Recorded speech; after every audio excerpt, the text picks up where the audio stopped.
Monday morning at Denver International Airport, a nurse made a silent signal to a Navy admiral, and what happened next changed everything. But here's the question that cuts deeper. What do you do when the person who hurt you is standing 50 feet away smiling, and everyone else thinks you're the problem? Gate C-32 hums with ordinary life.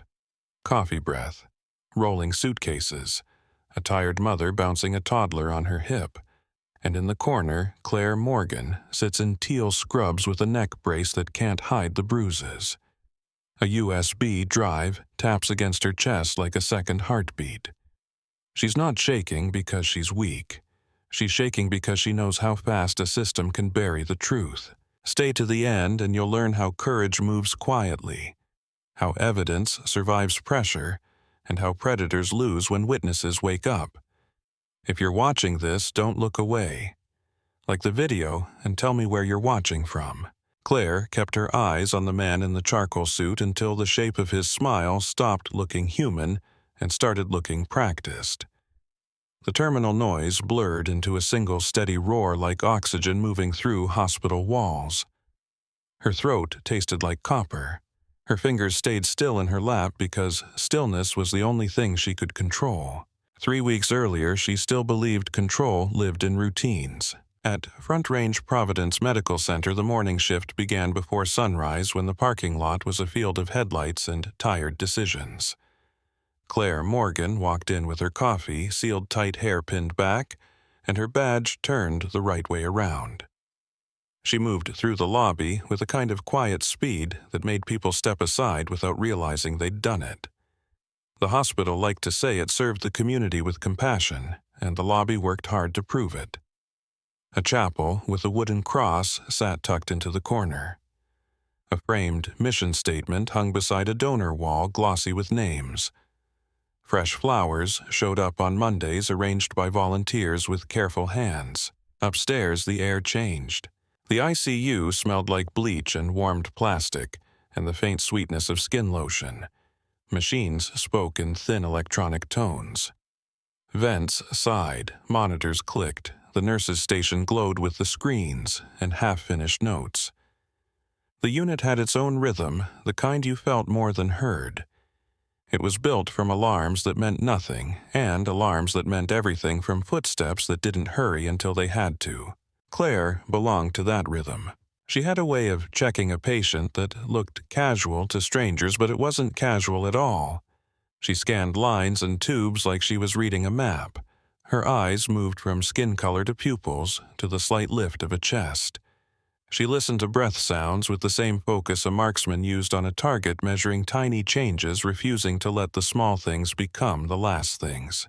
That morning, bed 12 held a man in his 60s post-surgical blood pressure soft and drifting. The resident hovered near the door, glancing at the monitor like it might accuse him. Claire stepped in, pressed 2 fingers against the patient's wrist, and watched the waveform stabilize. "Talk to me," she said, not to the resident, but to the patient, as if the man could choose to answer with his pulse. The resident cleared his throat. "We adjusted the pressor, but he's still borderline." Claire nodded and reached for the chart without looking away from the patient's face. "Borderline is a feeling. Give me a number." The resident gave it.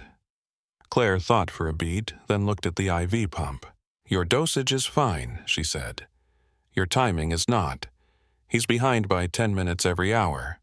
That adds up. Fix the lag. Then we'll see what he really is." The resident blinked, surprised, then followed her eyes, as if seeing the pump for the first time. Claire didn't say "I told you so." She never did. She just adjusted the workflow. Steady hand, steady voice, and the unit kept moving. Patients' families asked for her by name. Doctors trusted her without saying it out loud. She made hard things feel possible. On the rare days she got praised, she accepted it with a small nod and went back to work like compliments were a currency she didn't spend. She had her father's challenge coin clipped to her badge reel, the enamel worn down to dull navy by years of fingers. People sometimes asked about it.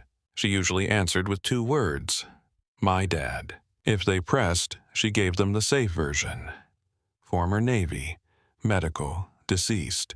The details were hers to carry. On days when the unit grew loud and sharp, she felt him most. Not as a ghost, not as a voice in the ceiling, but as training in her bones. The way she breathed before she acted. The way she kept her face calm while her mind ran fast. The way she scanned a room without making it obvious. She'd learned that from him long before she learned it from medicine. When she was 17, she hadn't wanted lessons about danger. She'd wanted a normal summer, a driver's license, friends, a future that didn't feel like a military base, and a father who came home quiet. She got the lesson anyway. It had been a humid evening in Coronado, the kind that made the air feel thick. Her father had been grilling chicken in the backyard radio low, and she'd been scrolling on her phone, half listening to the sound of the ocean in the distance. Senior Chief Lucas Morgan wore an old t-shirt and gym shorts, but he moved like he wore a uniform even when he didn't. He'd called her over, with a small gesture, palm down. "Come here," he said. She rolled her eyes, but she came. He taught her basic self-defense first. How to break a grip. How to twist out of a hold without fighting strength with strength. He kept it simple and blunt, like he was teaching her how to change a tire. When she started to laugh it off, he stopped and the air around him shifted. He stepped closer, lowered his voice. "This isn't about being tough," he said. "It's about being alive." Claire had looked at him, then really looked and seen something behind his calm. Not fear, awareness. The kind that never fully shut off. He took her left hand and positioned her fingers carefully as if he was setting a bone. "Sometimes you can't speak," he said. "Sometimes speaking is the thing that gets you hurt. If you ever need help and you can't say it, you do this. You find a uniform. Military, law enforcement, someone who's trained. You give them the signal." She tried it once, clumsy. He corrected her. "Small," he said. "Quiet. You don't announce it. You don't look around like you're begging. You just do it like you're adjusting your rings." Claire's stomach tightened. Who would I ever need to do this around? Her father's eyes stayed steady on hers. "I'm not giving you this because I think you're going to do something wrong. I'm giving you this because other people might." She swallowed. "It's like a code. It's like a lifeline," he said. Then softer, "Promise me you'll use it if you have to." She nodded, suddenly serious. "I promise." 2 years later, she stood at a naval funeral on a day that felt too bright. The flag was folded into a triangle with perfect edges. The rifle shots cracked the sky. Her mother's hands shook against Claire's shoulder. Someone said the words "helicopter training accident" as if they were ordinary. Claire remembered staring at the chaplain's mouth moving and not hearing anything at all. After the servicemen in dress uniforms approached her with careful expressions and told her stories about her father that didn't fit the man she knew. They spoke of calm under fire, of missions that ended in silence, of a medic who kept moving when others froze. She listened until her ears rang, then went home and sat on her bedroom floor with his challenge coin in her fist, pressing the metal into her palm until it hurt. She became a nurse because pain needed somewhere to go. Front Range Providence hired her straight into critical care. She threw herself into the work like it was a vow. If she couldn't bring her father back, she could keep other people's fathers alive. She could keep mothers breathing. She could keep sons and daughters from receiving that folded triangle. For a while, it felt like the hospital wanted the same thing she did. The building itself told a story of legacy, founded by community donors, expanded with grants, polished with marketing. The chapel candle shelf stayed stocked. Volunteers brought soup to families in the waiting room. The hospital held blood drives and free screening events. The local news filmed feel-good segments in the lobby every winter. Then Ethan Kessler arrived. The first time Claire saw him in person was at a staff town hall in the auditorium, a room that smelled like carpet cleaner and coffee. He stood on stage in a fitted navy suit, white shirt, crisp hair combed back with precision. He didn't carry notes.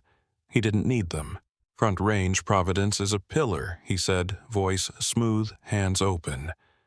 We're going to strengthen it. We're going to modernize. We're going to protect patient care while we keep the doors open. He smiled as he spoke, and the room leaned in. He talked about sustainability, about staffing investments, about innovation. He used words like transparency and partnership. When a nurse asked about burnout, he said he saw her. When a physician asked about resource constraints, he said he understood.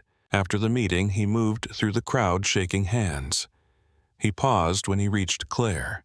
"Claire Morgan," he said, glancing at her badge like he was reading a friendly headline. "I see you. You folks do heroic work." She gave a polite smile. "We do our job." "I like that," he said. "Practical, no ego." She nodded once and stepped away. It wasn't that she distrusted him immediately. She didn't have time for that. It was something subtler. The way he looked at her like he was filing her away. The way he spoke to the room like he was collecting something from them. Claire went back upstairs, back into the unit where words didn't matter unless they changed a dosage. Weeks passed. The hospital continued to function. Patients kept arriving. Nurses kept running.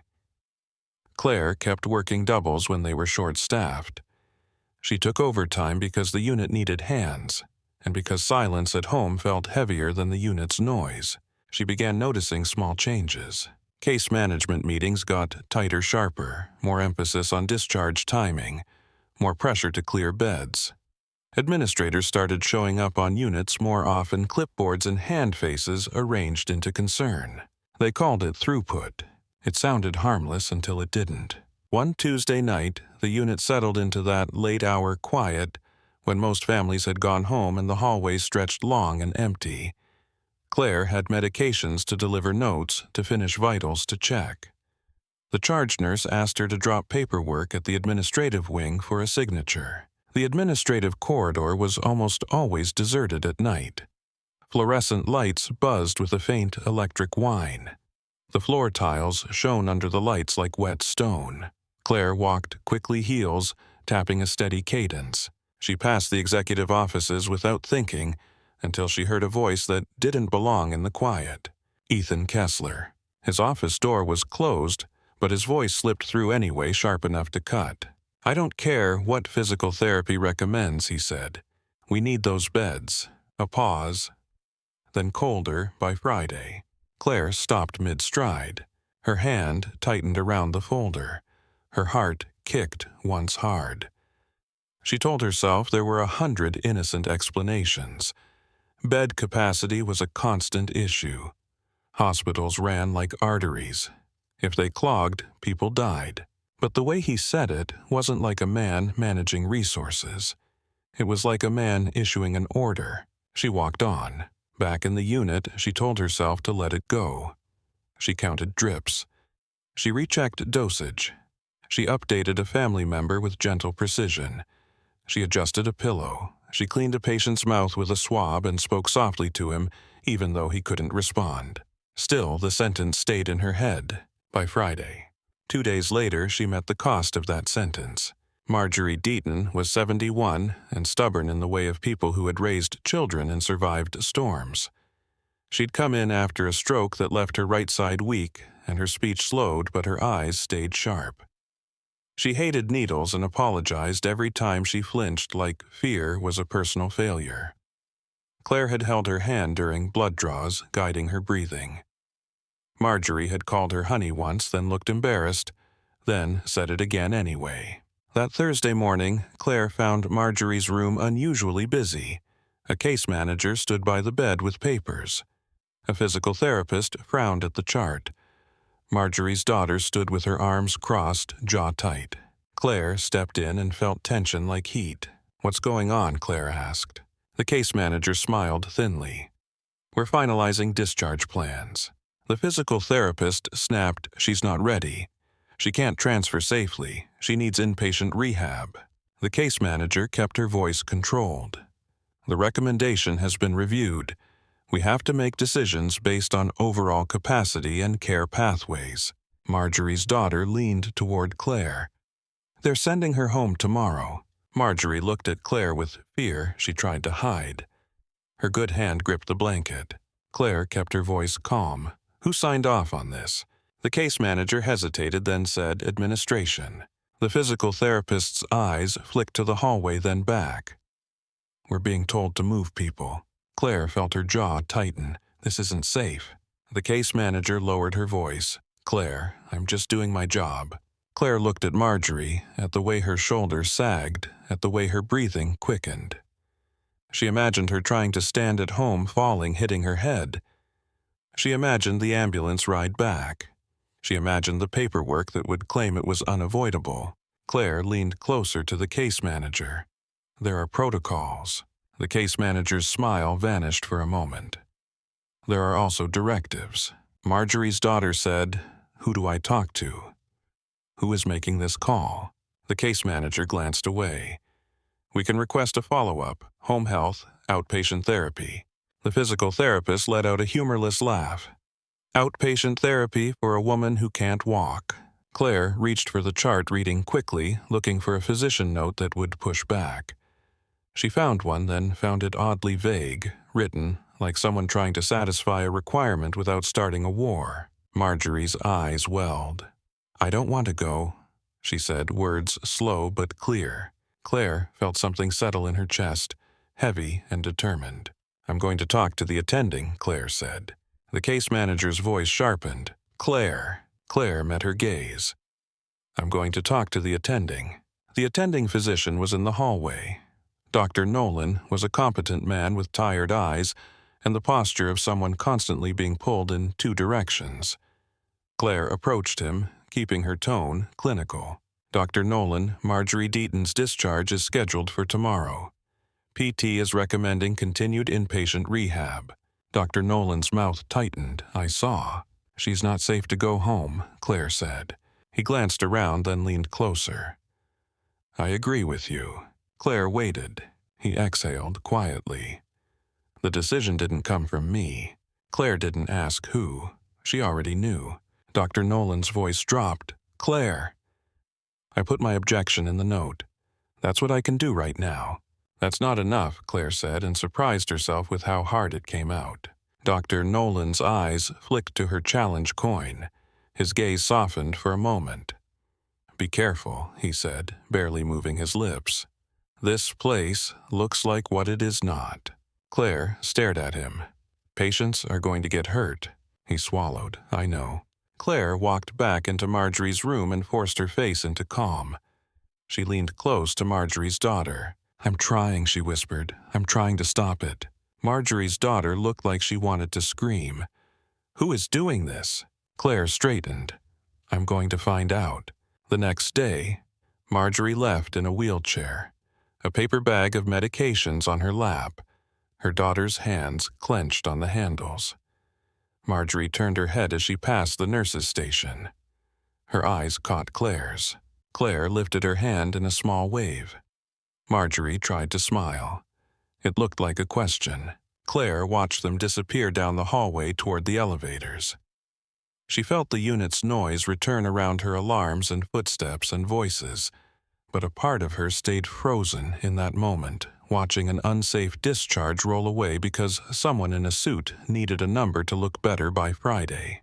She went into the supply room and stood in the dim light for a long beat, breathing through her nose, hands braced against the counter. The hospital's hum sounded different. Less like life support, more like a machine feeding itself. When she came out, the charge nurse looked at her face and lowered her voice. "Don't," the charge nurse said. "Don't what?" The charge nurse's eyes darted to the corridor. "Don't push. Not alone." Claire felt her throat tighten. "What are you talking about?" The charge nurse swallowed. "People who push get written up. They get audited. They get investigated for nonsense. And then they're gone." Claire stared at her. "That's insane." The charge nurse gave a small, desperate shake of her head. "That's the air here now." Claire went back to her patients, back to her tasks, but she couldn't unhear it. The air here now. That night, after her shift, she drove home with the radio off. Her apartment was small, clean, and too quiet. She ate standing up. She washed her coffee mug. She sat on her couch and stared at her father's photo on the shelf. He wore dress blues in the picture jaw, set eyes steady. She remembered his hand positioning, hers fingers arranged into a shape that looked meaningless until it didn't. Her phone buzzed with a message from a coworker. A simple sentence. They discharged another one early. Claire set the phone down carefully, as if it could break. Her chest felt tight, but her mind ran clean. She opened her laptop, intending to look up policies to find the right reporting channel to learn what protections existed. The hospital's internal portal required credentials, but she had them. She logged in, navigated through menus, clicked into patient care guidelines. The interface was familiar. The rules were written. The words were polished. Everything looked orderly and safe. Claire stared at the screen until the glow made her eyes ache. Then she shut the laptop and sat in the dark for a long time, listening to her own breathing. By the time she got up, it wasn't with panic. It was with the same calm she used during a code. She went to her drawer, took out a blank notebook, and wrote the date at the top of the first page. Under it, she wrote Marjorie Deaton's name. Then she wrote as if she were charting. What happened? Who said what? What the chart showed. What the therapist said. What the case manager said. What the attending implied without daring to name it. When she finished, she clipped her father's challenge coin back onto her badge reel and held it in her palm for a moment. The metal was cool. It didn't comfort her, it steadied her. On her next shift, the charge nurse asked her to grab a prior authorization form from the administrative office terminal, the one on the quiet floor where the screens were left glowing after hours. Claire nodded, picked up the request slip, and walked toward the elevators with her face calm and her mind awake. The elevator doors closed with a soft chime, sealing Claire inside a box of mirrored steel that smelled faintly of disinfectant and tired perfume. She watched her own reflection without really seeing it. Teal scrubs, hair tight, eyes that looked too awake for midnight. The challenge coin on her badge reel swung once, then settled. When the doors opened on the administrative floor, the hospital felt like it had been drained of blood. Downstairs, the ICU lived on alarms and breath and urgency. Up here, everything was carpeted and quiet. The lights were dimmer, the air was cooler. The walls held framed photographs of ribbon cuttings and smiling executives in suits. A plaque on the right side bragged about awards for excellence, as if excellence could be laminated and hung beside an elevator. Claire's shoes made a small sharp sound on the tile as she walked toward the shared terminal room. She carried a slip of paper the charge nurse had handed her, scribbled with the patient's name and a reminder in thick ink prior authorization print and signed back to unit. She told herself it was routine. She told herself she was only here for a form, but her body moved like it expected to be caught. The terminal room was a narrow space with 2 desks and 3 monitors, the kind of place built for administrative convenience rather than comfort. One screen glowed with a login prompt. Another sat asleep black as a closed eye. A printer hummed quietly in the corner, the tray half full of unused paper. Claire sat down, placed the slip of paper on the desk, and typed in the charge nurse's credentials the way she'd been instructed. The keys clicked too loudly in the stillness. The system loaded slowly, a spinning icon turning like a patient's pulse on a monitor. The hospital's logo appeared polished and clean, followed by tabs with names that sounded harmless. Patient flow, billing, utilization, documentation. Her gaze snagged on the word utilization. She pushed it aside in her mind and searched for the name on her slip. The cursor blinked. The wrong file opened. It happened in the way mistakes always happened in hospitals. Not with drama, but with a single click and a single second of inattention. A window popped onto the screen already expanded, as if it had been open and waiting for someone to look. Subject line in bold: Q3 capacity targets action required. Claire's fingers froze above the keyboard. She should have closed it. She knew that. She felt the impulse to hit the X and pretend she'd never seen it. But her eyes dropped into the email thread and her throat tightened. A list of patient names. One of them pulled the air out of her lungs. Marjorie Deaton. Claire leaned closer to the monitor as if moving nearer would change the words. The glow painted her face pale. She scrolled once, slowly fighting the urge to rush. The message was written in the tone of a person who believed numbers mattered more than bodies. Discharge approved despite therapy recommendation. Override confirmed per executive directive. Prioritize bed availability for higher acuity admissions. Claire's mouth went dry. She scrolled further. Another patient discharged early. Another transferred sooner than recommended. Notes about family objections handled by care coordination. Phrases like risk management narrative and keep documentation aligned. Aligned. Claire stared at that word and it turned in her mind until it stopped sounding like English and started sounding like a threat. She clicked a name she did not recognize and opened the attached summary. It was a tidy document, bullet points and timestamps and signatures. Too tidy. It read like a story someone wanted to be true. Claire's eyes moved to the timestamps. A medication administration time was listed at 3:58 a.m. Her memory flashed to a night shift 2 weeks ago, the quiet moment when she'd pushed the morphine at 2:02 a.m. and watched the patient's breathing ease. She knew the time because she'd checked it twice. She knew the time because the patient's wife had looked up at her eyes wet and whispered thank you. But here it was rewritten. 2 hours shifted like they had never existed. Claire felt her pulse jump into her throat. She opened the medication log. The entry showed her name. The entry showed the wrong time. A thin sweat broke along her hairline. Her hands hovered over the keyboard, indecisive. Her mind ran through policies and consequences and the plain fact that if she was wrong, she was about to destroy her own life. Then she opened another patient file. An infection noted late. A discharge earlier than recommended. A readmission within 48 hours. A sepsis diagnosis. An outcome field that read without emotion, expired. Claire stared at the word expired the same way families stared at her when she used softer words like passed away. The email thread continued beneath it. We cannot sustain extended lengths of stay at current reimbursement levels. We must improve throughput metrics. Escalate noncompliance. Address documentation inconsistencies promptly. Documentation inconsistencies. Claire scrolled and found a short message from a name that made her stomach clench. Ethan Kessler. The CEO's reply was brief and confident. Make sure department heads understand expectations. I need beds turned over by Friday.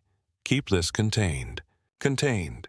Claire's hands began to shake just slightly as if her body was trying to wake her out of a nightmare.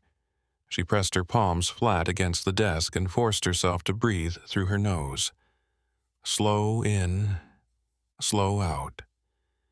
The same breathing she used during codes when panic tried to grab the room by the throat. She looked toward the door. The hallway outside was empty quiet. She looked back at the screen. Her eyes felt dry gritty like she hadn't blinked in minutes. She returned to the search bar and typed in Marjorie Deaton's name. The chart opened. The discharge order was there, signed with a line noting physical therapy concerns acknowledged. Under it, a short note in administrative language explained the override. It referenced a policy number Claire had never heard of and a committee review that sounded official enough to silence objections. Claire clicked the referenced policy. A PDF opened. It was 3 pages long, broad, and vague, full of phrases like operational necessity and clinical discretion. It gave administrators permission to influence discharge decisions without directly saying so. Claire's jaw tightened. She thought of Marjorie gripping the blanket saying she did not want to go. She thought of the physical therapist's anger, the case manager's strained smile. She clicked back to the email thread and scrolled again deeper. A different attachment opened with a list of incident report identifiers. Claire recognized one of them. A medication error from last month, a near miss that had been caught in time. Claire remembered the night. She remembered the nurse who had filed the report shaking with adrenaline and guilt and relief. She remembered the conversation at the nurse's station, the insistence that reporting mattered because reporting prevented tragedy. Claire typed the incident report number into the system search. No results found. She tried again slower. No results found. Claire sat back slightly, feeling the chair press into her spine. Her mind did not want to accept what her eyes were reading. The report had existed. She had seen it. She had discussed it, and now it was gone, erased as cleanly as if it had never happened. She searched another identifier from the list. No results found. A third. No results found. The room seemed smaller suddenly, the air thinner. Even the printer's quiet hum sounded too loud.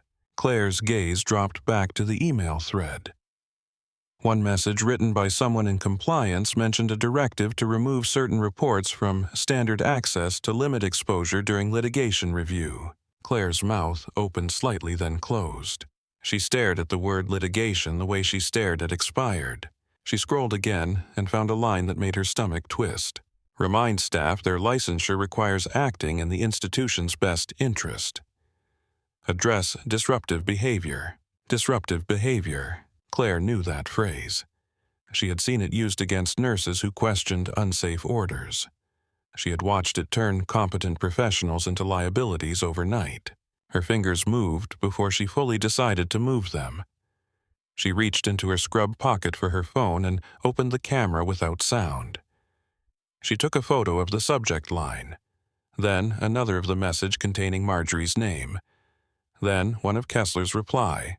Each photo felt like a small act of violence against the lie. She checked the hallway again, still empty, but the hospital was never truly empty. Cameras watched. Doors clicked. People moved in the shadows of upper floors, cleaning staff and overnight supervisors and security.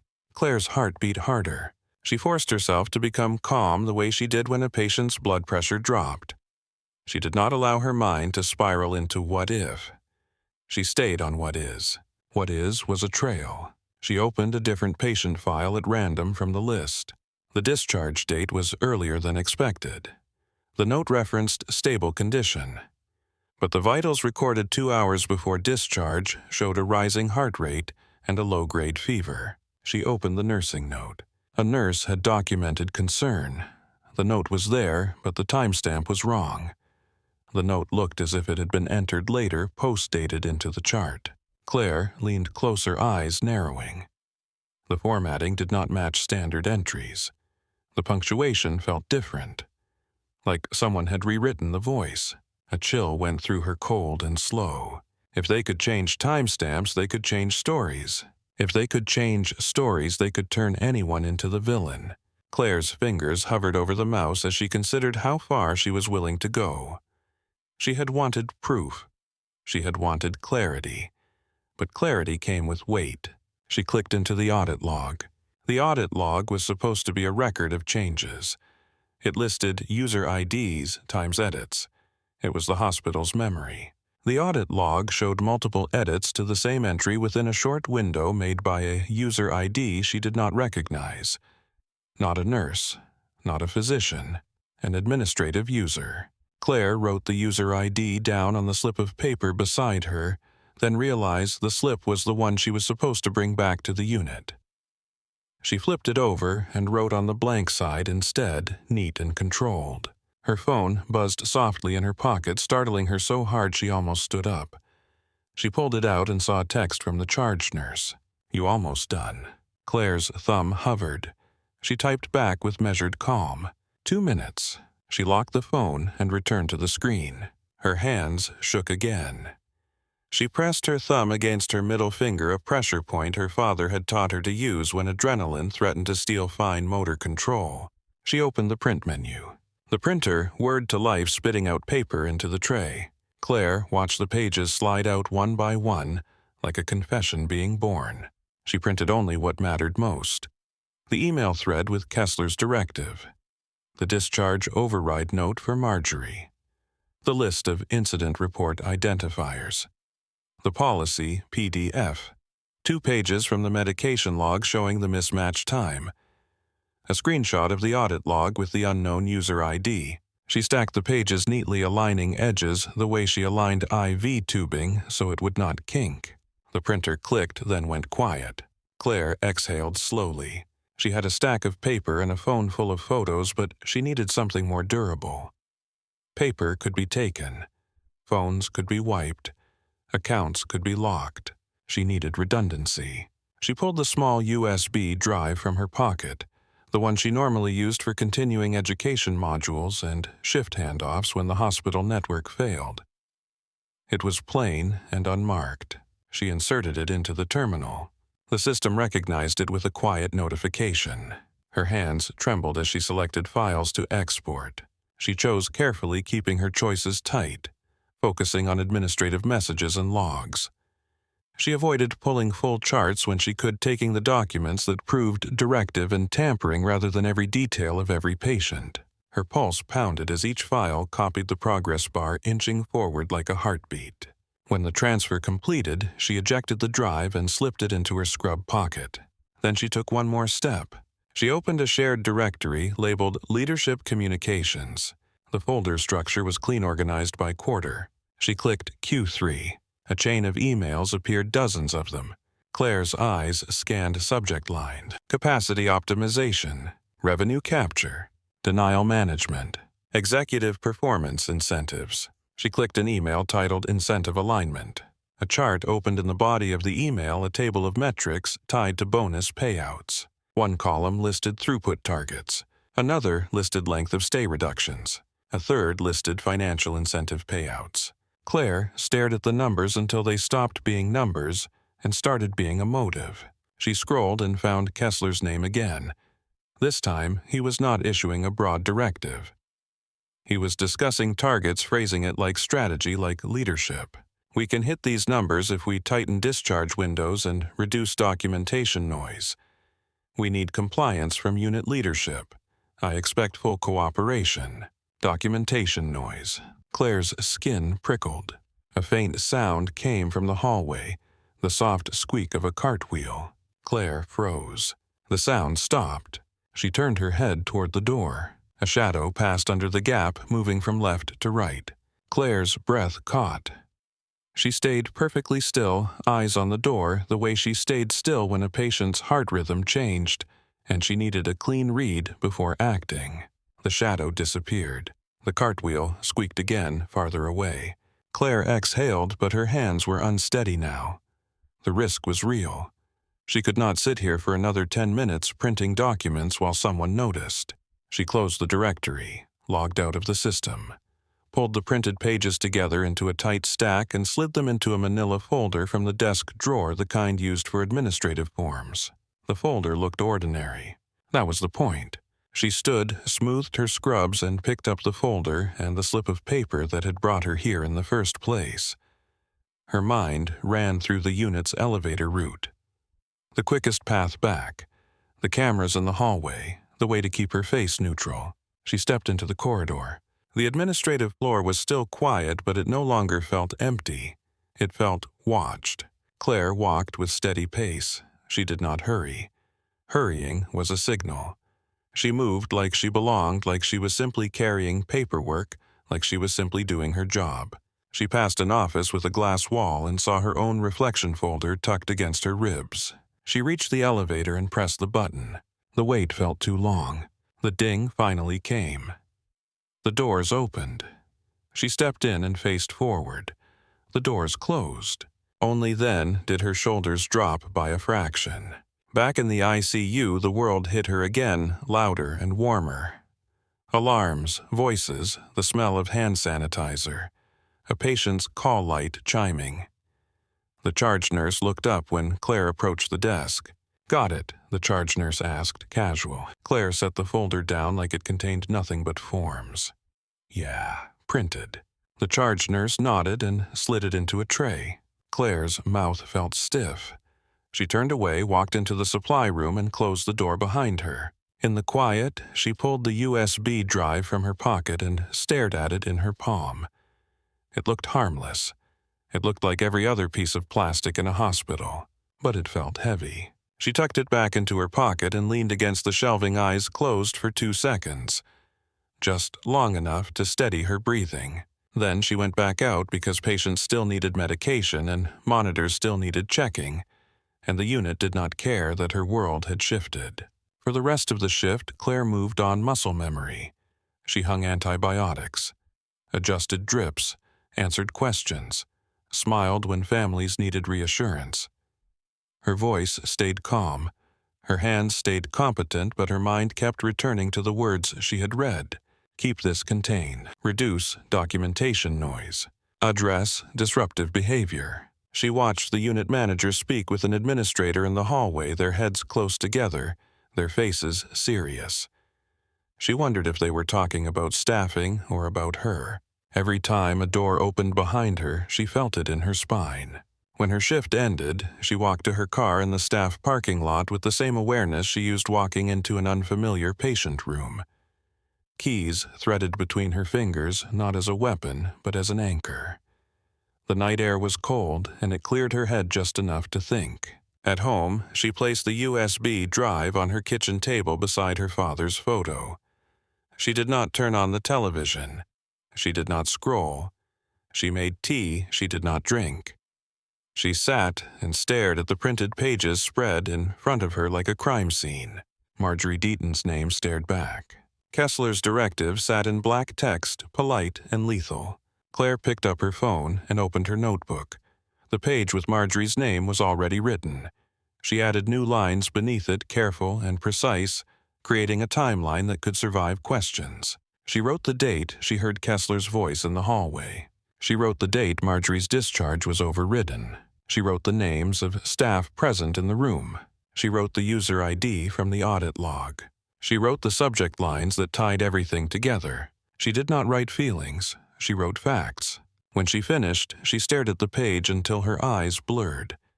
Her chest hurt in a way that felt like grief, but it was not grief. It was the sharp edge of betrayal. She had trusted this place.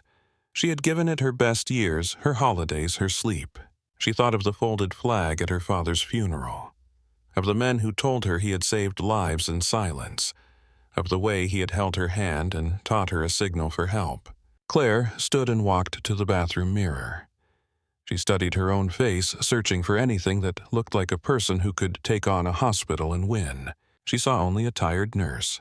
But tired was not the same as powerless. She returned to the kitchen table and looked at Kessler's name on the printout.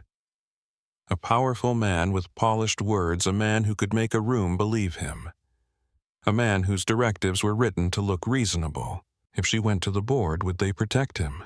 If she went to law enforcement, would they understand hospital systems? If she went to internal compliance, would the complaint disappear the way incident reports had? Claire sat back down and folded her hands around the mug of tea, using the warmth to keep her fingers steady. She considered doing what her charge nurse had warned against. Pushing alone. Then she considered something else. Not confrontation, not accusation, a controlled step. She opened her laptop and drafted a message to Ethan Kessler. Professional, neutral, tight. Mr. Kessler, I have identified documentation discrepancies that may impact patient safety and institutional exposure. I would appreciate a private meeting to review findings and determine appropriate next steps. She read it twice, removed any words that sounded emotional, and sent it. The message left her outbox and vanished into the system. Claire closed the laptop and sat in the silence that followed, listening to the refrigerator hum, listening to her own heartbeat, listening for anything outside her apartment that did not belong. Her phone buzzed with an incoming email notification. A reply. She did not open it immediately. She watched the screen light up like it might bite. When she finally tapped it, Kessler's response appeared smooth and quick, as if he had been expecting her. Of course, Claire. Tonight at 9:45 p.m., executive parking, level 4. Fewer interruptions. Claire stared at the words, fewer interruptions, until she felt the meaning settle. She set the phone down. Then she picked up the USB drive from the table and slid it onto a thin chain she rarely wore.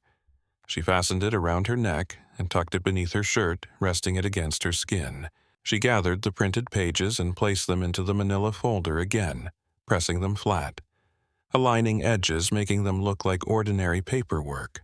When she stood, her knees felt steady. She did not know what Ethan Kessler would say to her in that garage, but she knew something with teeth had just opened its mouth. Claire turned off the kitchen light, grabbed her keys, and walked out into the night with the folder held tight against her ribs. Claire drove to the hospital with the folder on the passenger seat and the USB drive, warm against her skin, tucked beneath her scrubs on a thin chain. The city lights along the freeway looked soft and far away, like she was moving through someone else's life. She kept both hands on the wheel, eyes forward, breathing slow through her nose the way she did before walking into a room where a patient might crash. Front Range Providence rose out of the dark like a ship glass, catching the glow of the street lamps. The main entrance was quiet at this hour, but the building was never asleep. Somewhere inside, ventilators sighed. Somewhere an alarm rang and was silenced.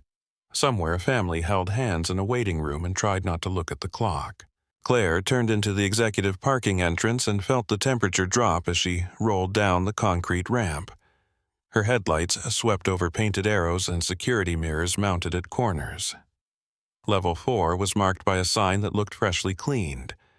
The space was mostly empty, a wide grid of pale concrete with pillars that made long shadows. Kessler's SUV sat near the far wall, in a spot reserved for leadership. It was black and polished, the kind of vehicle that made its owner look important, even when no one was watching. Ethan Kessler leaned against the driver's side door with his tie-loosened jacket open phone in his hand. He did not look surprised to see her. He looked pleased, like he had been waiting for delivery. Claire parked 2 rows away, leaving room to move. She turned off the engine and sat for one beat with her fingers on the steering wheel, listening to her own pulse. Her neck already ached, a dull warning. She slid the folder into her hands, felt the weight of paper, and stepped out of the car. Her shoes clicked across the concrete, the sound sharp in the emptiness. Kessler watched her approach. He smiled when she got close enough to see his eyes. "Claire," he said, warm and calm. "Thanks for coming in off shift. I appreciate discretion." She stopped 6 feet away. She kept the folder tight against her ribs. She did not step into the circle of light around him. "I found documentation changes," she said. Her voice came out flatter than she expected, like she was reading a report. "Patient discharges overridden against therapy recommendations. Medication timestamps altered. Incident reports removed." Kessler's smile stayed in place. He tilted his head slightly, as if she had said something sad. "That's a serious statement," he said. "You've been working too many nights. I see you. Stress does things to people." Claire felt heat rise behind her eyes, but her face remained still. "Don't," she said. He lifted a hand, the gesture almost gentle. "I'm not attacking you. I'm concerned. You look exhausted." "I have evidence," Claire said. She lifted the folder a few inches. "This is not a misunderstanding." Kessler's gaze dropped to the folder and returned to her face. Something in his expression shifted, small and quick, like a mask settling into a tighter fit. "Give me that," he said softly. "No," Claire said. His smile thinned. "Claire." She did not move. Kessler took 1 step closer. His voice lowered, intimate, and controlled the tone men used when they wanted you to feel like the room belonged to them. "You have no idea what you're holding," he said. "You think you've uncovered a scandal, and you're going to save the day. What you're actually doing is threatening an institution that keeps this city alive." Claire's hands tightened around the folder. "People have been harmed. People die in hospitals," he said, almost bored. "You know that better than anyone." Claire stared at him. Not because someone needed a metric. Kessler's jaw flexed. He kept his voice even. "Hand it over. Go home. Get some sleep. I will look into whatever has you spiraling." "I'm not spiraling," Claire said. "I'm reporting. Reporting to who he asked, and there it was, the edge beneath the polish. A board that understands how this works. A state agency that will drown you in procedure while your license gets reviewed. A reporter who will chew you up and spit you out when you can't prove every line.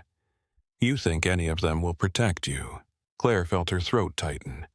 "You assaulted the chart." Kessler gave a small laugh, like she had told a joke that was almost cute. Then he moved. His hand shot out and grabbed the folder. The tug was hard enough to jerk her forward.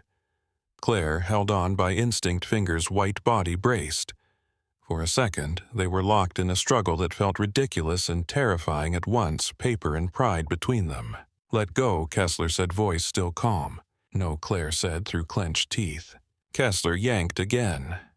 The folder bent. Pages slid out, fluttering down onto oil-stained concrete. Claire reached to keep them from scattering and lost her balance by half a step. That was all he needed. He shoved her with both hands. It was not a push meant to create distance. It was a shove meant to break. Claire flew backward and hit the pillar behind her. Her upper back struck first. Then her head snapped back. Light burst in her vision, white and sharp. Sound dropped out for a fraction of a second, replaced by a high-ringing whine. She slid down. The concrete breath knocked loose the folder, falling open in her lap. Papers skated across the ground like fallen leaves. Her hands reached for the floor to steady herself and found cold grit. Kessler was in front of her before she could blink the stars away. He crouched, blocking her view of the garage. His face was close, his breath smelling faintly of coffee. His expression was not furious. It was clinical.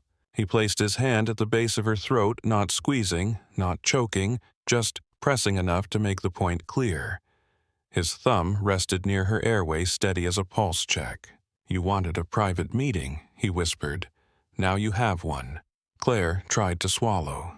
Pain radiated up her neck, sharp and hot. Kessler leaned closer. "You're going to stop," he said. "You're going to walk away. You're going to take a leave. You're going to tell anyone who asks that you have been under stress and you said things you did not mean." Claire's voice came out thin. "You hurt patients." Kessler's eyes stayed flat. "I keep the doors open," he said.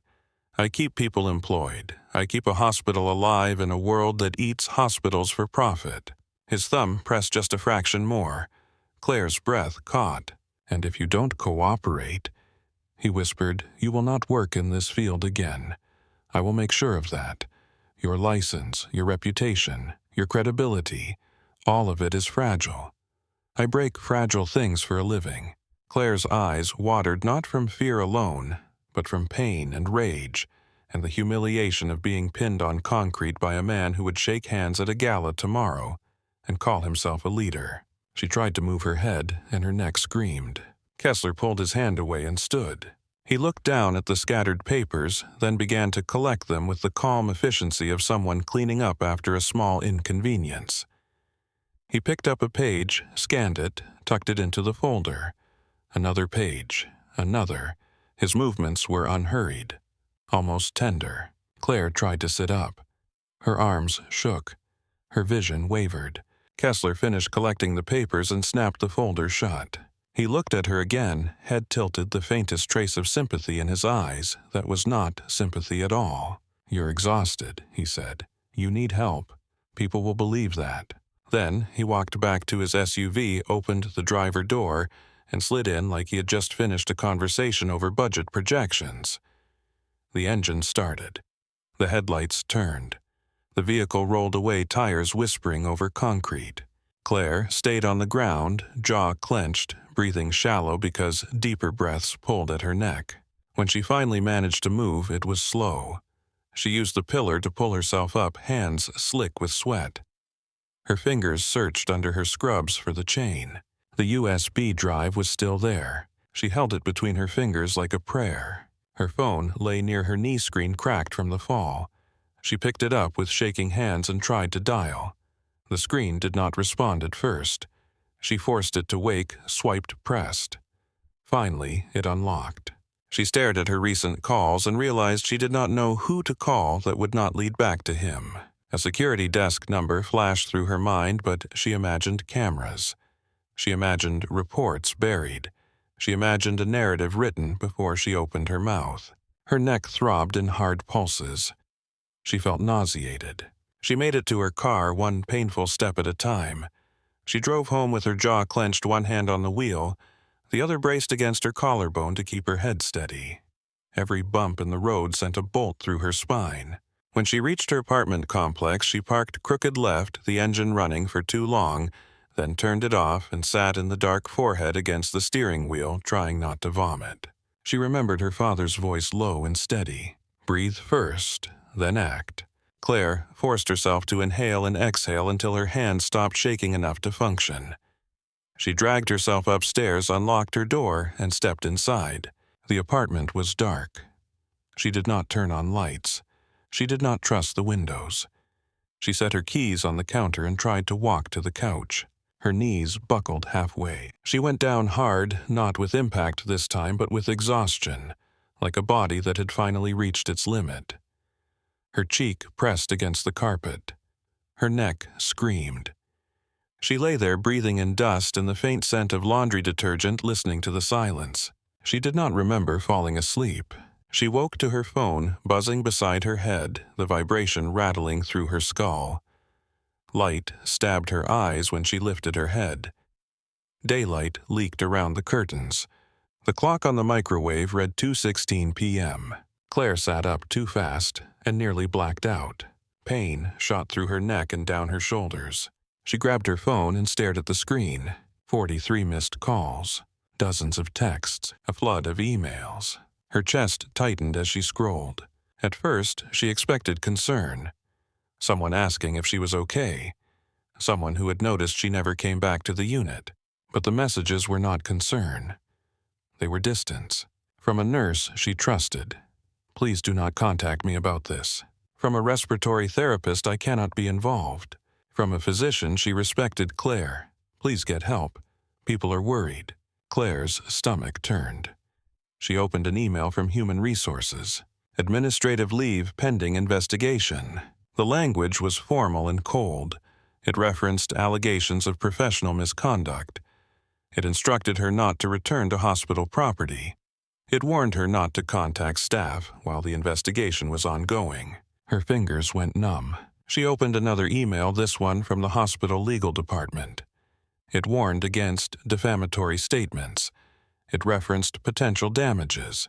It used words like reputational harm and institutional integrity. Her vision blurred. She scrolled through more messages and the rumors took shape like bruises. Someone wrote that she had been caught taking narcotics. Someone else implied she had been sleeping with a patient's spouse.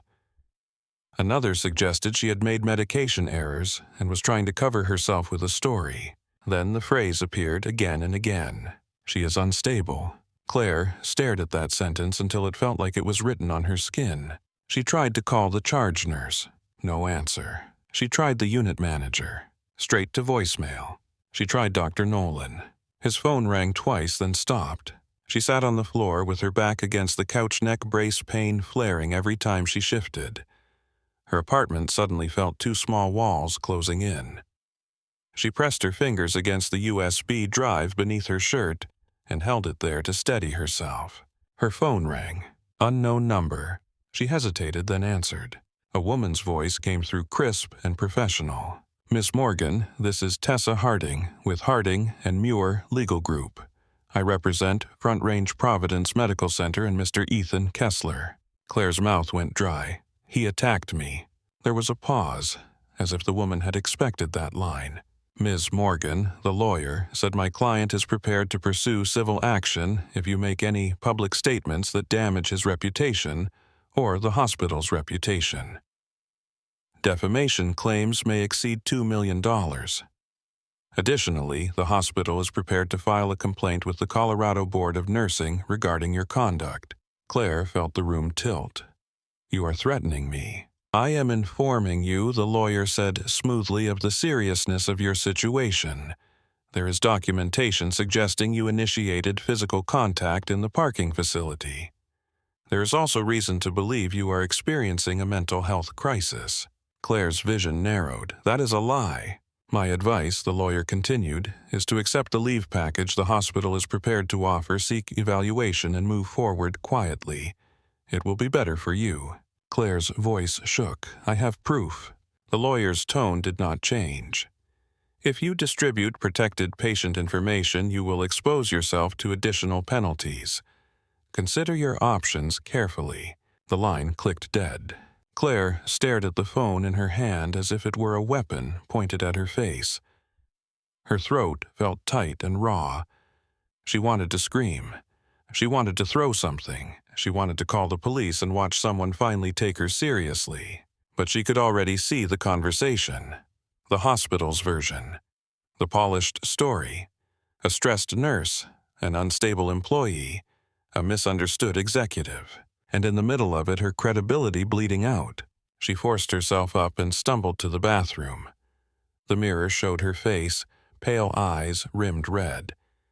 She lifted the collar of her scrubs and saw the bruise blooming across her neck, dark and unmistakable. Her hands shook as she touched it lightly. She needed medical care, but she did not want to go to a hospital connected to Front Range Providence. She did not want her insurance record to ping their system. She did not want to give them another lever. She found a walk in urgent care across town and called a rideshare instead of driving. The clinic smelled like antiseptic and cheap air freshener. A television played silently in the corner. A child coughed behind a tissue. Claire sat with her hands folded, trying to keep her breathing even. A physician assistant examined her neck, asked gentle questions, took X-rays. The diagnosis was not catastrophic, but it was serious enough. Soft tissue injury, strain, possible mild concussion. She was told to rest, to wear a cervical brace to follow up. She nodded as if she believed rest was an option. When she left, the brace was bright white against her skin, impossible to hide. Back in her apartment, she pulled the curtains closed. She taped paper over the peephole. She flinched at every sound in the hallway. Her phone became a threat. Every notification felt like a knife. She tried to write a message to her closest coworker explaining everything, but her fingers froze over the keyboard. She imagined the message forwarded to administrators. She imagined it used against her. She deleted it. She sat at her kitchen table with the printed pages and the USB drive and tried to think like a nurse, like a professional, like someone who could solve problems. But her mind kept returning to Kessler's voice in the garage. People will believe that. By Sunday evening, fear had sanded her thoughts down to one sharp point: distance. She opened her laptop and searched for flights. She picked the earliest one out of Denver that felt far enough to matter and ordinary enough to disappear inside. San Diego, a place crowded with strangers and sunlight and noise. A place where she could blend into a hospital system that did not know her name. She bought a one-way ticket for Monday morning. The confirmation email landed in her inbox like a small door opening. She packed a duffel bag with 3 days of clothes, toiletries, and her nursing credentials. She took her father's photo from the shelf and wrapped it in a shirt. She placed the printed evidence into a folder marked with dates, then took photos of the pages in case the paper vanished. She made 2 copies of the USB drive and hid one in the lining of her bag wrapped in tape. The original stayed on the chain around her neck. She deleted her social media accounts, not deactivated, deleted. She removed location services. She changed passwords. She shut down anything that left a trail. At 4:30 a.m. Monday, she called a taxi instead of using her own car. She did not want her license plate recorded in the airport garage. She did not want to risk someone waiting. She left her apartment with the lights off, duffel bag slung over her shoulder-neck brace stark under the hallway lighting.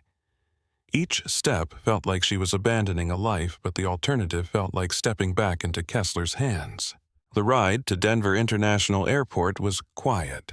The driver's radio played low, a talk show host laughing about something Claire could not process. The highway was dark and open. The city lights fell behind them. At the airport, the world looked normal. People in hoodies and suits, families herding children, business travelers holding coffee like it was medicine. The smell of cinnamon rolls drifted from a kiosk. Boarding announcements echoed with cheerful neutrality. Claire moved through security with her shoulders tight, eyes scanning. She kept her duffel bag close. She kept her back to walls when she could. She felt every stare on the neck brace. At Concourse C, she found her gate and sat where she could see the entrance. Her flight was listed on the screen. Departure, 7:20 a.m., San Diego. Gate C, Tristevie. She checked the time, 40 minutes to boarding. Her hands trembled as she opened her phone and confirmed the ticket. She thought about the ocean. She thought about a different hospital. She thought about sleeping without listening for footsteps in the hallway. Then the crowd shifted near the gate desk and a familiar silhouette appeared. A charcoal suit. A leather carry-on. shoes polished to a mirror shine. Ethan Kessler walked into the gate area like he belonged there. Claire's breath stopped. He glanced at the departure screen, then toward the seating area, and his eyes found her with the ease of a man who already knew where she would be. His smile spread slow and confident. Claire's fingers closed around the USB drive chain beneath her scrubs until it bit into her skin. Ethan Kessler moved through the gate area with the calm speed of a man who had never been told no. He held his phone at chest level, still pretending to listen to someone on the other end, still wearing the smile that made donors open their wallets and committees nod along. Claire watched him from behind the Admiral's shoulder and felt her body want to fold inward the way it had folded on the carpet in her apartment when the world decided she was the problem. Rear Admiral Samuel Rourke stood as if he had been planted there. Not aggressive, not dramatic. Simply present shoulders, squared feet-set posture communicating a language older than airports. Claire could feel the heat of him, the quiet certainty that he had seen her signal and accepted the responsibility that came with it. The first airport officer arrived from the concourse corridor with a radio clipped to his shoulder. Then a second. Their eyes went to the Admiral. First recognition flickering across their faces in that quick way people react to rank even when the uniform says retired. The officers slowed, not out of fear, but out of respect, as if the rules of the space had shifted. "Sir," the first officer said, voice professional. "We received a call for assistance." Rourke gave a small nod, controlled. "Thank you for coming quickly." His gaze did not leave Kessler. Kessler's pace never changed. He lowered his phone and slipped it into his pocket with practiced ease. His expression softened into concern that looked sincere enough to fool strangers. He spread his hands slightly, palms open, a man ready to cooperate. "Officers," Kessler said, warm as a morning news anchor. "I'm glad you're here. This woman is my employee. She's had a difficult week. There was an incident at work and she's been confused. We've been trying to get her help." Claire felt her stomach tighten as the lie slid into the air like anesthetic. Rourke stepped a half-pace forward. It was not much, but it changed the geometry of the moment. The Admiral's body became a boundary. "Stop there," Rourke said, his voice low but carrying. Kessler blinked as if surprised someone had spoken to him that way. Then he smiled again, still smooth. "With respect, Admiral, I don't think this needs to be public. She needs care, not a spectacle." The second officer glanced between them. "Sir, are you involved in why she requested assistance?" Kessler's gaze flicked to the officer with the ease of a man who knew how to work a room. "I'm involved because I'm responsible for my staff. I'm the CEO of Front Range Providence Medical Center. Ethan Kessler." He extended his hand as if introductions could dissolve the tension. The officer did not take it. "Mr. Kessler," the officer said, "we just need to understand what's going on." Rourke's eyes narrowed slightly. "What's going on is that she asked for help in a way that suggests she could not safely ask out loud." Kessler's smile tightened. "Ava, this is not necessary," he said. And Claire realized with a jolt that he had used the wrong name. A small slip, a crack in the performance. Claire's breath hitched. Kessler corrected himself smoothly. "Claire, you're frightened. I understand that. Let's step aside and talk." The tone was gentle. The message was not. Claire felt her throat close. She stared at the officers, at their hands near their belts, at their radios, at their faces that looked like they wanted a clean explanation. She saw the crowd behind them beginning to notice heads turning, phone screens lifting. People smelled drama the way hospital staff smelled a code coming. Kessler took another step. Rourke did not move. "Stop," he said again, the word firmer this time. "You are not approaching her." Kessler's jaw flexed. His eyes hardened for a fraction of a second, then softened again. "This is unbelievable," he said as if amused. "She's my employee. She's in distress. I'm trying to help her."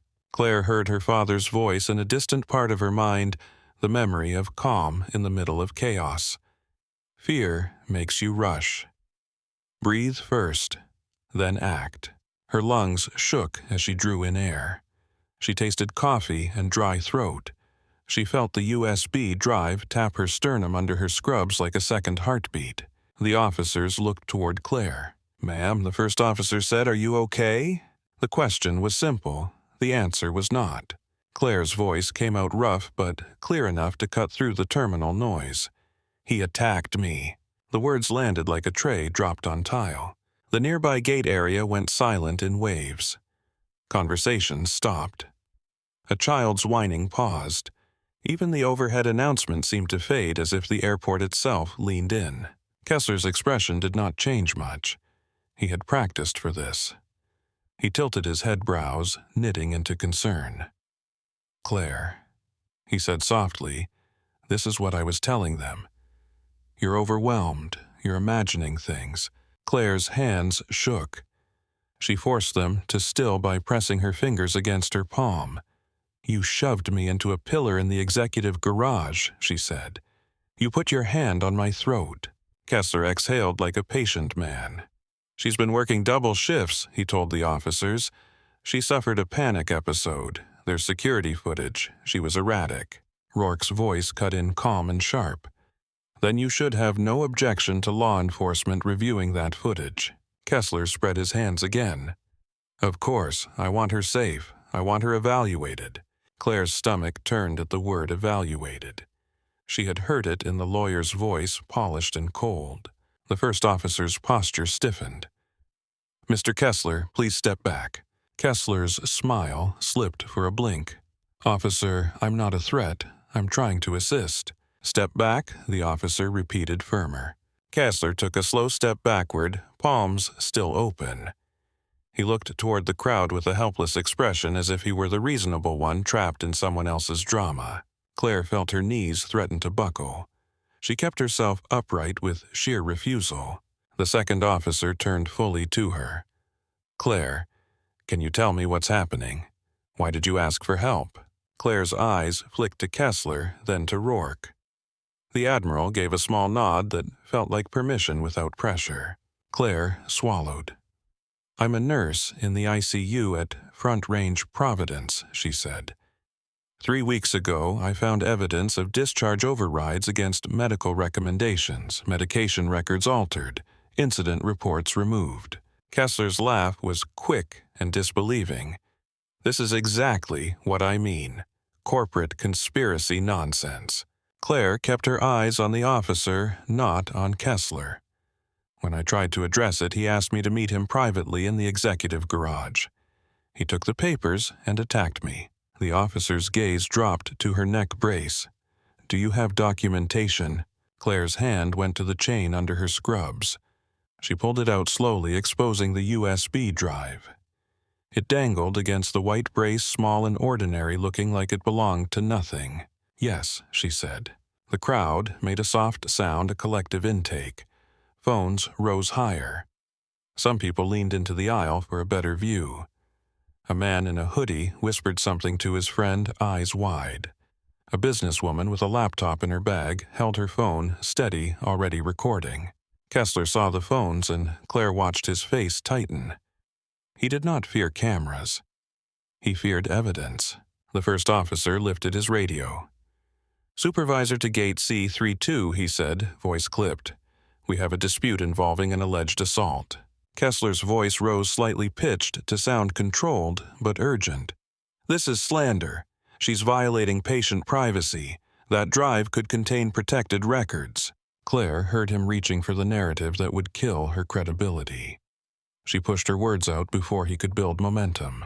"I documented administrative directives," she said. "Emails, audit logs, discharge override notices. Not a story, a timeline." Kessler's eyes locked on hers, and for a second the smile was gone. The look he gave her was the same look he had given her on the concrete floor, crouched close, whispering consequences. Rourke stepped forward again, and Claire felt the shift like a shield sliding into place. The supervisor arrived, a man in a darker uniform with a calm face and a practiced gaze. He assessed in seconds. Retired flag officer, injured woman, corporate executive, phones recording, a crowd hungry for clarity. "Sir," the supervisor said to Rourke, respectful. "Can you tell me what prompted your call?" Rourke did not embellish. "She used a distress signal. She appeared injured. A man in this gate area appeared to be a potential threat." Kessler scoffed softly. "A distress signal? This is absurd." Rourke's eyes remained steady. Absurd is what predators count on. Kessler's face hardened again just for a moment. Then he turned toward the supervisor, voice polished. "I'm requesting you take her somewhere private. She needs mental health evaluation. She is making dangerous accusations." Claire felt her blood surge hot. She looked at the supervisor and spoke carefully, keeping her voice from shaking. "I want to make a statement," she said. "I want law enforcement." The supervisor nodded once. "All right, we're going to move to the security office. Claire, you come with us. Mr. Kessler, you're going to stay here with an officer until we sort this out." Kessler's smile returned thin and confident. "Of course," he said. "I want to cooperate fully." Claire stood, duffel bag strap cutting into her shoulder. Her legs felt unsteady, but she forced them to move. Rourke walked slightly behind and to the side of her, a presence that kept the crowd from closing in. As they moved through the concourse, the airport noise returned in pieces, but Claire heard it differently now. Every sound was sharp. Every glance felt like a spotlight. In the security office, the air smelled like stale coffee and printer toner. A small desk held a computer. A chair sat beneath a fluorescent light that made everything look harsher than it was. The door closed behind them with a click that sounded final. Claire set her duffel bag down and sat carefully, protecting her neck. Her hands were shaking again. She pressed them against her thighs, willing them to still. The supervisor sat across from her, a notepad open.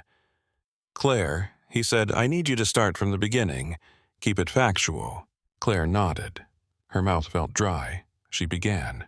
She described the late night she heard Kessler's voice in the administrative corridor. She described Marjorie Deaton's discharge and the way physical therapy objected. She described the terminal room, the email thread, the audit log. She described the folder of printed documents and the meeting request. She described the garage, the shoved the hand at her throat, the threat. As she spoke, she watched the supervisor's expression tighten in small increments. He had heard plenty of workplace disputes, but this did not sound like a dispute. This sounded like a control system. Rourke stood near the corner of the room, arms at his sides, not looming, simply present. Claire felt his steadiness like oxygen. "Do you have the evidence with you?" the supervisor asked. Claire reached beneath her scrubs and removed the USB drive, handing it over with the care she used when passing medication. "Yes." The supervisor held it like it might burn. He opened a drawer and pulled out an evidence bag, sliding the drive inside and sealing it. "We're going to have a detective look at this," he said. "We need to handle it properly." "Please," Claire said, voice raw. "He already tried to make me look unstable. He already started." The supervisor nodded slightly. "I hear you." The door opened, and an officer stepped in. "Detective Morales is on the way," he said. "Denver Police Liaison." Claire's stomach twisted with relief and dread mixed together. Minutes later, a detective entered, plain clothes, tired eyes, hair slightly rumpled as if he had been pulled from sleep. He introduced himself, then sat at the computer and asked for the evidence bag. The supervisor handed it over. The detective broke the seal with careful hands, inserted the USB into the computer, and opened the file directory. Claire watched his face as he clicked through folders. At first, he looked skeptical, the way people look when they expect drama and find paperwork.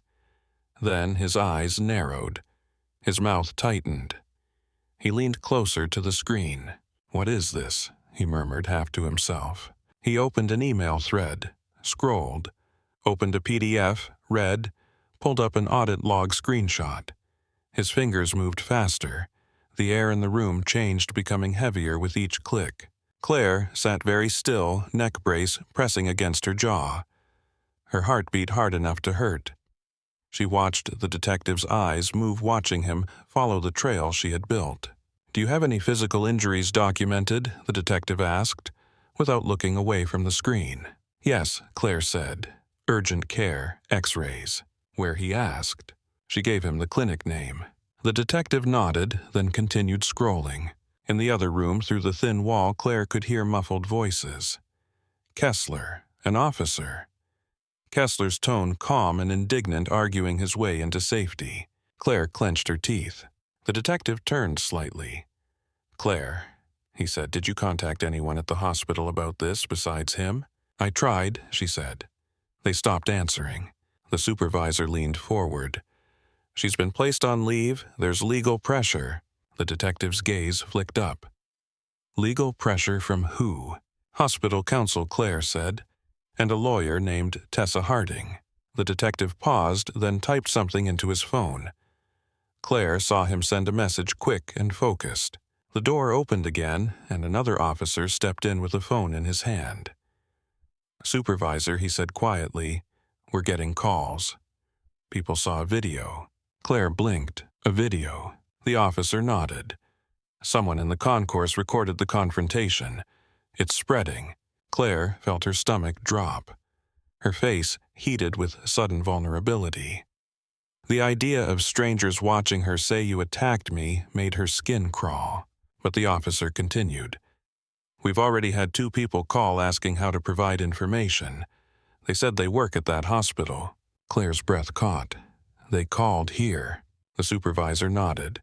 "They asked for you by name." Claire stared at him, not understanding. She had spent days believing she was alone, that silence had won.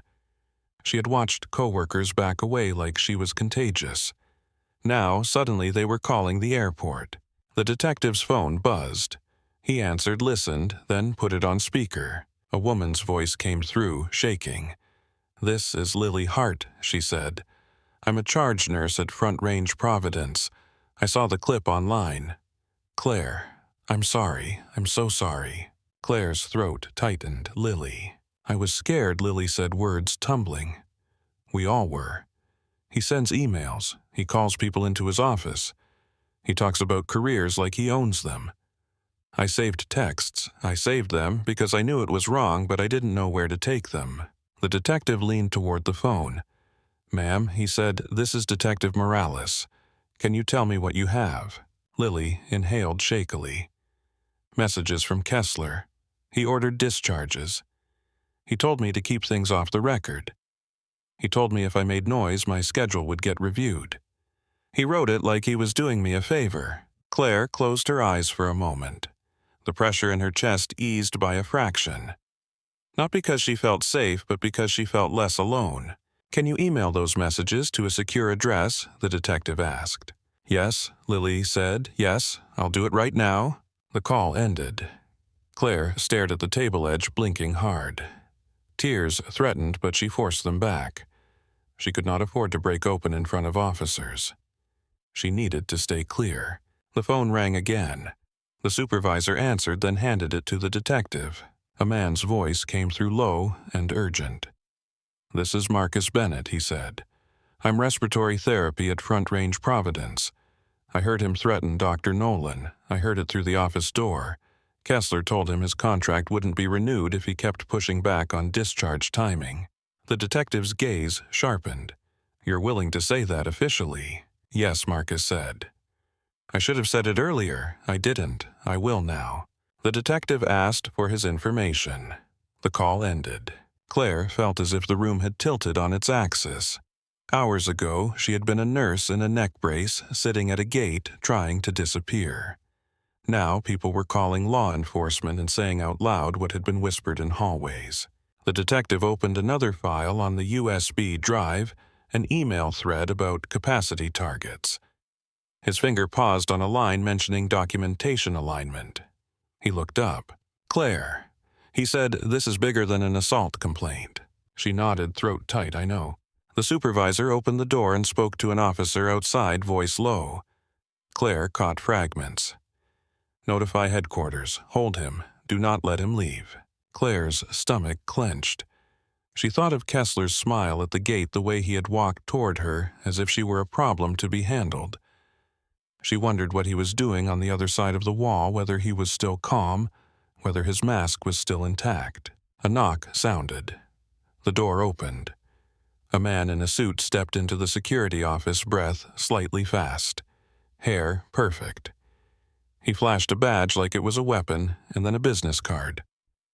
"I'm Aaron Pike," he said. "I represent Mr. Ethan Kessler." Claire's blood went cold. The supervisor stepped forward immediately. "Sir, you need to wait outside." Pike's smile was quick and professional. "I'm here to ensure my client's rights are protected. He's being accused publicly. This is a misunderstanding." Detective Morales stood. "You can wait outside," he said, voice flat. "Your client is not being questioned in this room." Pike's gaze slid toward Claire. It was not kind. It was appraising, as if he were already drafting a statement about her mental state. Claire held his gaze without blinking. The supervisor escorted the attorney out. The door clicked shut again. Claire exhaled, shallow and shaky. The detective looked at her. "You did the right thing coming here," he said, and it was not a comfort line. It sounded like an assessment. Claire swallowed. "I didn't come here for this," she said. "I came here to leave." Rourke's voice was quiet from the corner. "And you found a safer room than a plane." Claire did not answer. She stared at the USB drive now back in the evidence bag on the desk, sealed and labeled. It looked small, insignificant, like it could be lost in a drawer. But it had weight now because it had been witnessed. Outside, the muffled sound of raised voices drifted through the wall. Kessler's tone sharpened, frustration leaking. The officer's voice stayed firm, procedural. The supervisor's radio crackled. "We have Denver police on site," a voice said. "We have a request to detain pending investigation." Detective Morales stood and straightened his jacket. "All right," he said. Claire's heart slammed against her ribs. The door opened and the supervisor stepped out, then back in. "Claire," he said, "we're going to keep you here while we handle him. You're safe in this room." Safe was a fragile word, but it was something. Rourke shifted closer, not touching her, but close enough that Claire could feel his presence like a wall between her and the hallway. The detective stepped toward the door, then paused and looked at Claire. "If he tries to speak to you again," he said, "you do not respond. You let us handle it." Claire nodded. The detective opened the door and walked out. For a moment, the room was quiet, except for the fluorescent hum. Claire's hands trembled in her lap. She focused on details the way she did in crisis. The corner of the desk worn smooth, a stain on the carpet near the wall, the way her breath fogged slightly when she exhaled. Then she heard it. The distinct metal sound of handcuffs being handled, not yet closing, just the preparatory clink. A pause. Voices. A sharp inhale from someone who did not expect consequences. Claire's stomach tightened. The door opened again. The supervisor returned, face controlled. Detective Morales followed, eyes steady. Behind them in the hallway, Claire saw Ethan Kessler for a split second. His suit was still perfect. His hair was still neat, but his expression had changed. The smile was gone. His eyes were hard, furious, and fixed on Claire as if he could still will the story back into his control. An officer stood close at his side. Kessler's hands were held behind his back now. The steel cuffs caught the overhead light. Claire felt the room narrowed to that image. Kessler's gaze stayed locked on her, and in it she saw the same promise he had whispered in the garage, sharpened now by humiliation. Rourke stepped slightly forward, blocking the line of sight. Not a shove, not a threat, just a quiet closing of space. Kessler was guided past. The hallway swallowed him, footsteps moving away. Claire sat, frozen breath trapped in her throat. Her eyes burned, but she refused to cry. She pressed her fingers into her palm until the shaking eased. Detective Morales looked at her, then at the supervisor. "We're going to need formal statements from those staff," he said, "and we're going to obtain hospital footage and records." The supervisor nodded. "We'll coordinate." Claire finally exhaled, slow and uneven, and realized her hands were still clenched around nothing. She opened them and stared at her palms, red from pressure. Rourke's voice was calm. "Stay with the facts," he said, almost to himself, almost to her. Facts do not fatigue. Claire looked up at him. The Admiral's face was steady, but his eyes held something like recognition.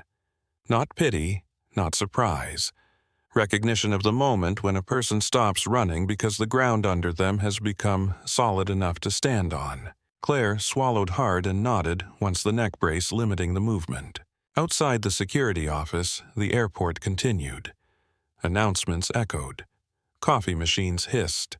Planes taxied. People walked to gates holding boarding passes and morning plans. The world kept moving as if nothing had happened. But inside that small room, Claire listened to the detective's questions and answered with the same measured precision she used in the ICU. Dates, times, names, directives, documents. And when the phone rang again with another staff member asking how to speak to police, Claire felt the strange, heavy certainty of a door that had finally opened and would not close quietly again. The security office smelled like old coffee and printer toner, and Claire started to understand why people confessed in rooms like this. Fluorescent light flattened everything into two choices: truth or performance. She chose truth because she did not have the energy to carry a lie. Detective Morales kept his questions tight.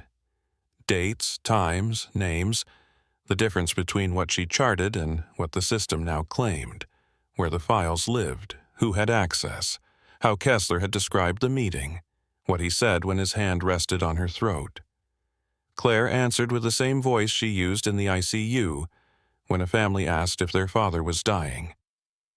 Calm, factual, no extra words. When the detective asked if she had anyone who could corroborate the pattern, the phone on the desk rang again.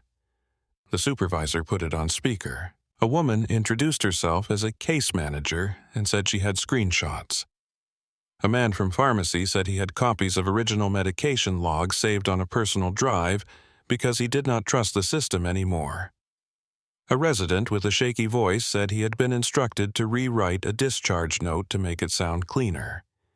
Each call carried the same two sounds: fear and relief braided together. Outside the security office door, the airport continued as if nothing had changed. Announcements echoed. People walked by holding breakfast burritos and charging cables. Somewhere, the flight to San Diego began boarding without her. Claire did not look at the departure screen. She kept her gaze on the sealed evidence bag and the notebook the detective filled with names. When the hospital attorney returned, he stayed in the hallway.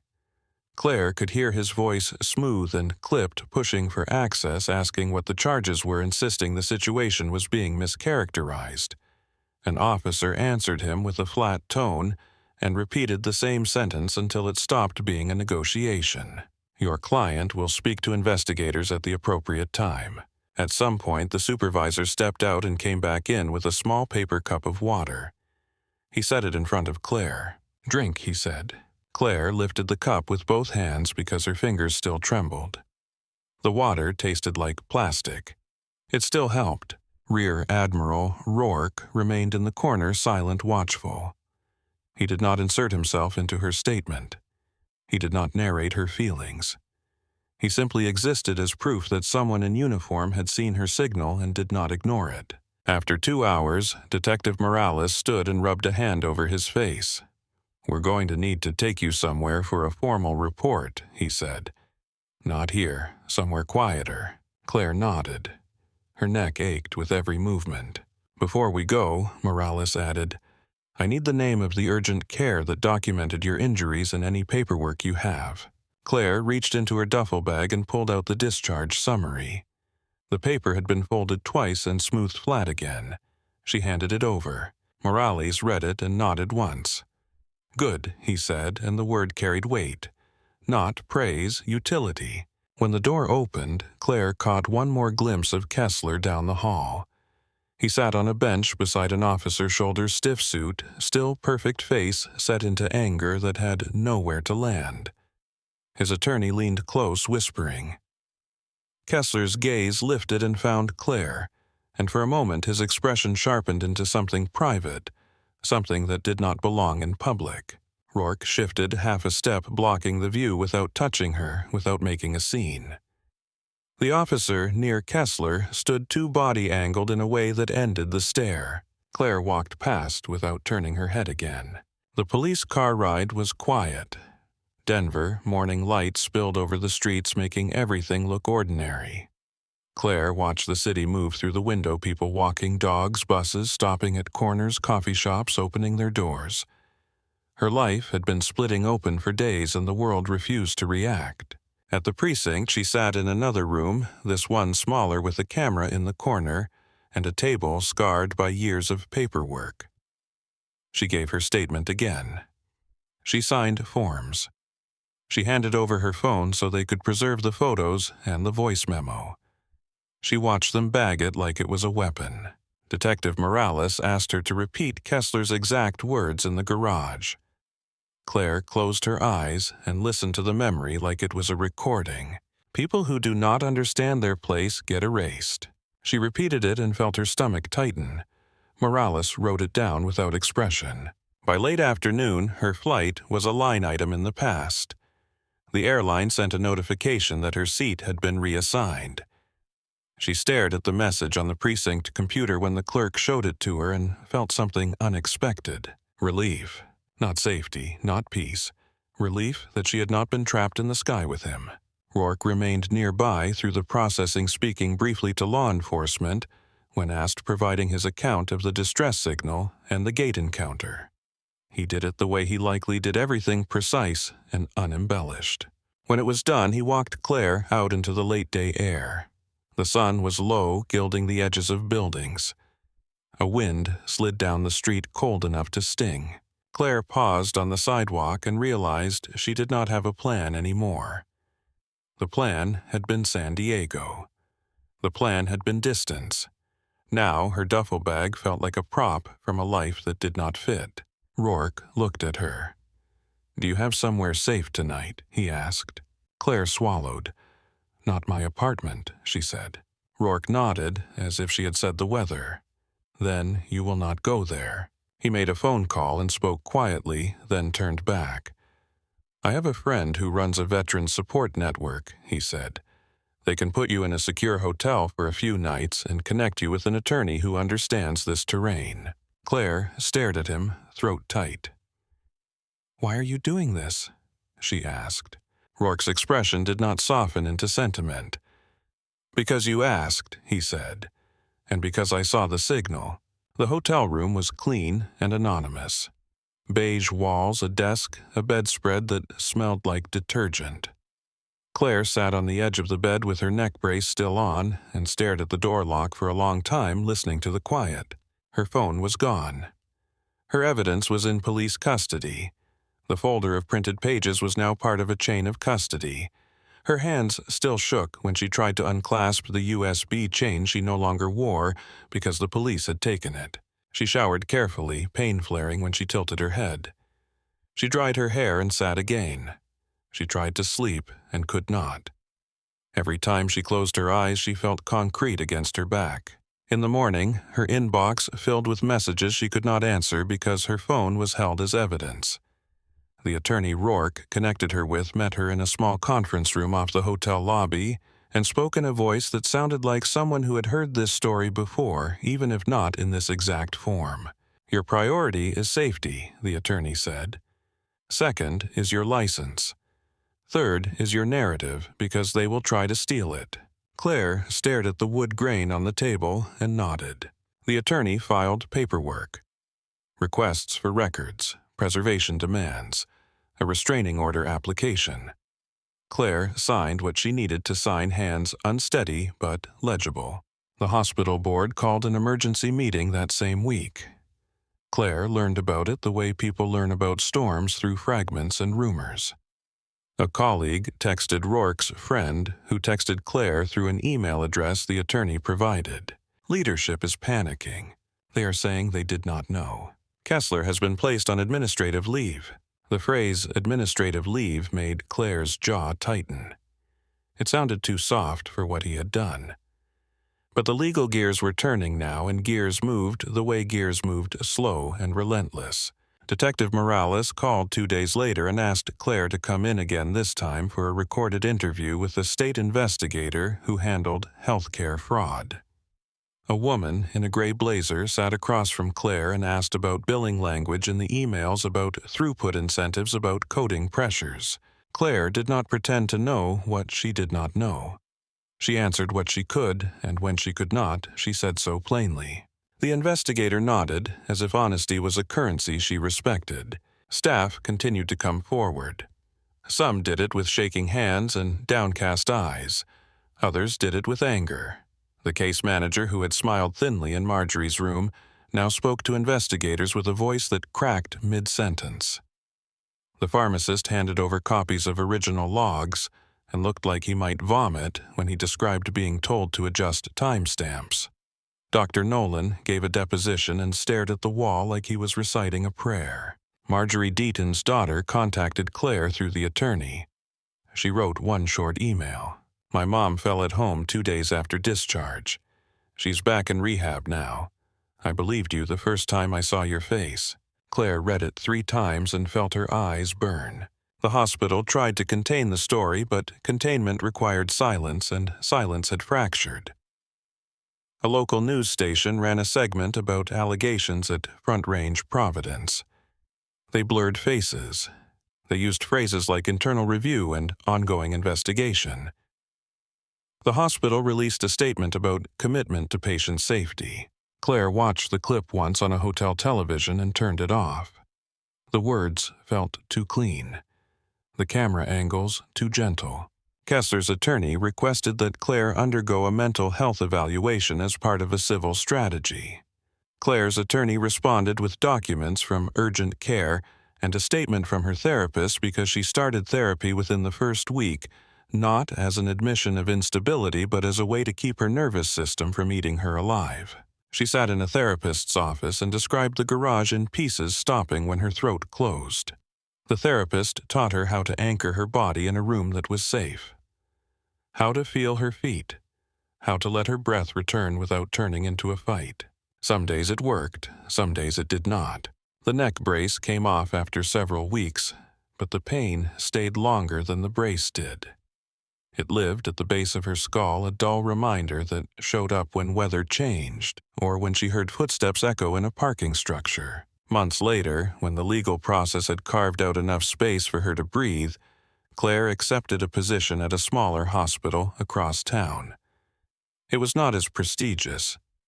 It did not have a donor wall that gleamed. It had nurses who looked tired and honest and a CEO who did not do town hall speeches like sermons. Her new title was Patient Safety Advocate, a role created by the board after watching too many institutions collapse under secrets. Her office was small, a desk, 2 chairs, a locked cabinet. On the wall, a simple poster with a hotline number for anonymous reporting. The paper looked ordinary. The feeling behind it was not. On her first day, she walked the halls and smelled the familiar mix of antiseptic and warmed air. The sound of monitors made her shoulders tighten, then loosen.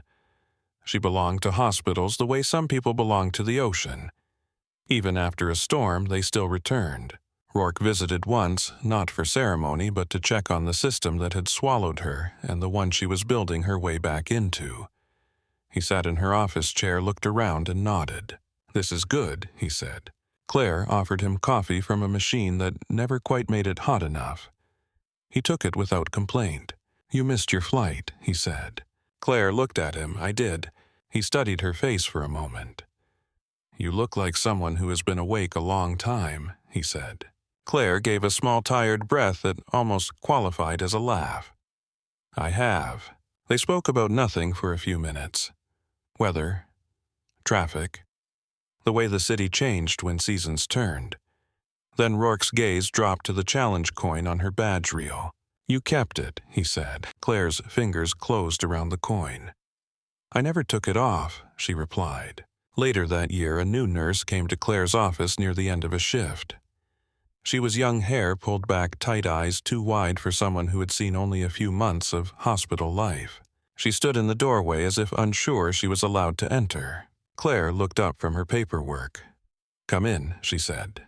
The nurse stepped inside and shut the door softly, as if sound itself could get her in trouble. I saw something, the nurse whispered. A discharge that did not make sense. A note that changed after the doctor left. When I asked about it, my charge nurse told me to stop asking questions. Claire felt the familiar tightening in her chest, the old memory of fluorescent lights and empty corridors. She kept her face calm. "Sit," Claire said. The nurse sat on the edge of the chair, hands twisting in her lap. "I do not want to lose my job," she said. "I do not want to be marked." Claire nodded once. She reached into her desk drawer and pulled out a blank notebook, placing it on the table between them. "Tell me exactly what you saw," Claire said. The nurse began, voice trembling. Claire listened without interrupting, writing down dates, units, names. She asked short questions the same way she did during a patient assessment. Not because she doubted the nurse, but because details were armor. When the nurse finished, she looked at Claire with a desperate expression. "What do I do?" she asked. Claire closed the notebook and looked at her hands for a moment, remembering her father's fingers positioning hers in summer air. She lifted her left hand and arranged her fingers slowly, deliberately, showing the shape without drama. "This is for when you cannot speak safely," Claire said. "If you ever need help in public and you see someone trained, you use it." The nurse stared, then tried to copy it, clumsy at first. Claire corrected her gently. Small Claire said, "Quiet." The nurse tried again, better this time. Claire nodded. "Good," she said, then slid the notebook closer. "Now we do this the right way." Outside her office door, the hospital carried on. Monitors beeped. A cart rolled down the hall. Someone laughed softly at the nurse's station. Ordinary life stitched together by people who kept showing up. Claire looked at the nurse across from her, saw fear, saw resolve trying to form beneath it, and felt the old signal take on new weight in her hands. Not a secret. A door.